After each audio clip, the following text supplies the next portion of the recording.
Работейки в рамките на съществуващите структури и сгради, ние винаги сме изправени пред някаква историческа форма.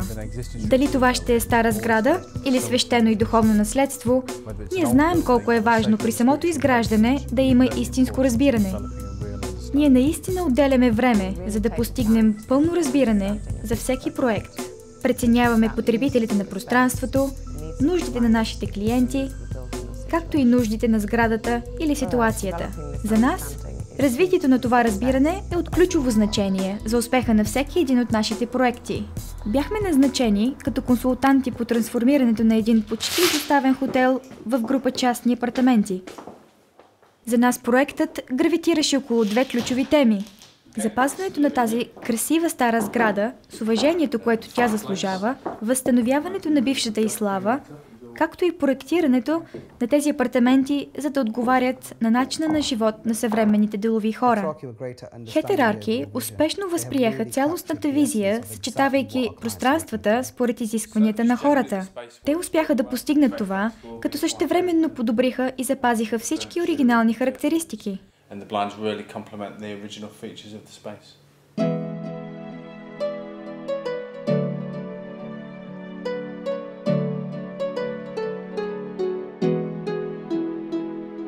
Никога досега не бяхме проектирали хиндуистки храм. Положихме много усилия, за да вникнем в духовните, социалните и символните елементи на тази вяра. Задачата ни бе да ги поставим в съвременна рамка, приложима и днес, като същевременно запазим същността и историята на тяхната вяра. Използвали сме услугите на Хетерарки за комерциални проекти и преди, но никога за нещо така изключително. Когато изложиха дизайна си за някои от площите, ни се наложи да надмокнем представите си за визията на проекта.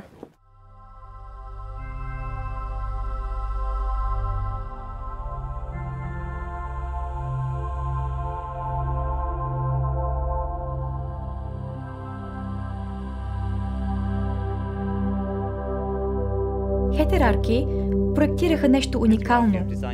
Те уловиха духа и същността на нашата вяра и култура.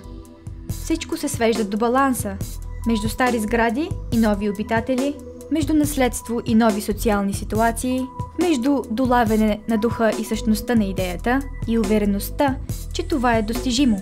Постигането на баланс между минало, настояще и бъдеще е от жизнено важно значение и присъства във всеки един от нашите проекти. Ние наистина полагаме усилия да усетим и разберем нещата, да видим истинската картина, да усетим чувствата и мислите на хората, които ще използват пространството. Това ни позволява да изготвим проекти, които не само работят, но и притежават онази съставка, която трудно можеш да назовеш, но знаеш, че прави доброто страхотно.